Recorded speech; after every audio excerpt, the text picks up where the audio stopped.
Friends, welcome back my YouTube channel. आज की इस वीडियो में हम एरिया ऑफ अ रोम्बस निकालना सीखेंगे। रोम्बस क्या होता है? रोम्बस एक सम चतुर्भुज होता है।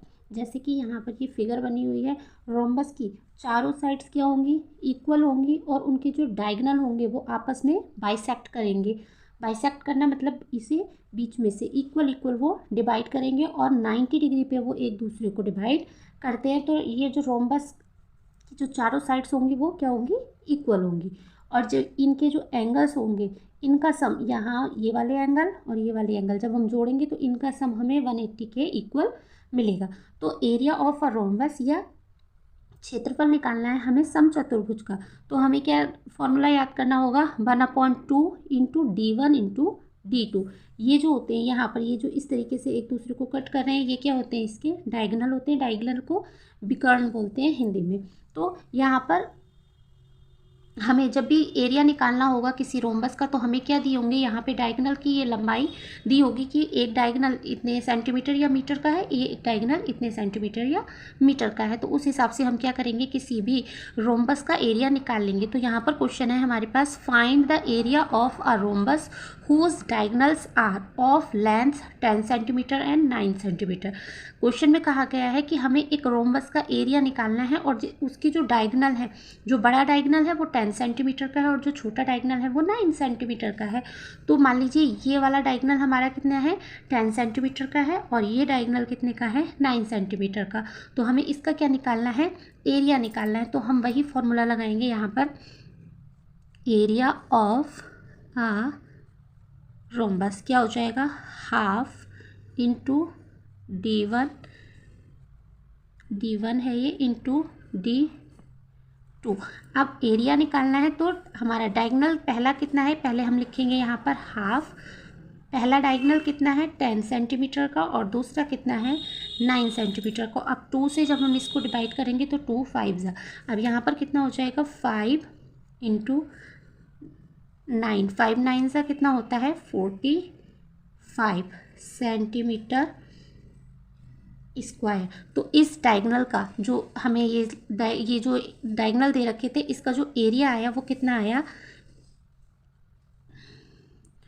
45 सेंटीमीटर स्क्वायर। तो इस तरीके से हम किसी भी रोम्बस का, जब हमें डायगोनल दिए होते हैं कि ये डायगोनल और ये डायगोनल इतने इतने सेंटीमीटर का है, तो हम क्या करेंगे? उसका हाफ कर देंगे और दोनों डायगोनल की क्या कर देंगे? इनटू कर देंगे। तो हमारे पास रोम्बस का एरिया निकल के आ जाएगा। चलिए एक क्वेश्चन और देखते हैं यहाँ पर।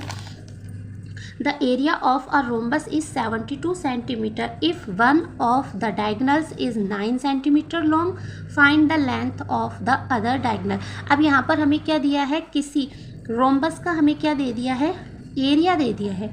मतलब ये इसका एरिया दे दिया है और एक डायगोनल दिया है हमें कि वो 9 सेंटीमीटर का है। मान लीजिए ये डायगोनल हमारा कितना दे दिया? उन्होंने 9 सेंटीमीटर का दे दिया। हमें इसको क्या करना है? फाइंड करना है। तो इसे किस तरीके से करेंगे? वही लिखेंगे हम formula, area of a rhombus half into D1 into D2।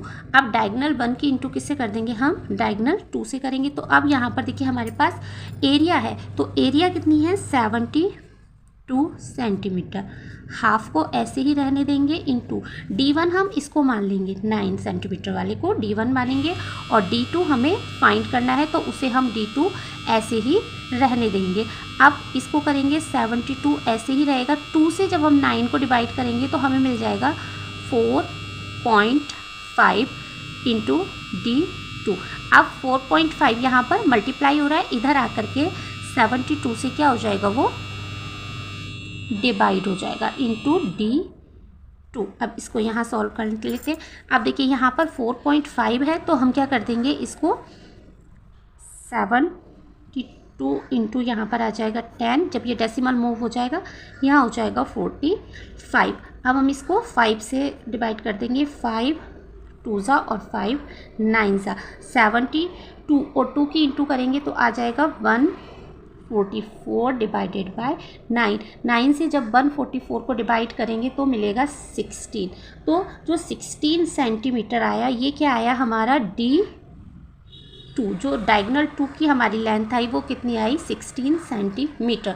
तो इस तरीके से अगर हमें किसी भी रोम्बस का एरिया दिया हुआ है और हमें कोई भी एक डायगोनल फाइंड आउट करना है तो वही हम फॉर्मूला लिखेंगे सिंपल, और एरिया की साइड में एरिया रख देंगे, और जो D2 या D1 हमें जो भी फाइंड आउट करना है उसको हम ऐसे ही लिखते जाएंगे, और नॉर्मली जैसे हम इक्वेशन को सॉल्व करते हैं उस तरीके से हम इसे सॉल्व करेंगे। आई होप ये वीडियो आपके लिए हेल्पफुल हो। वीडियो अच्छी लगी हो तो लाइक करें, शेयर करें एंड चैनल को सब्सक्राइब करें। Thank you for watching.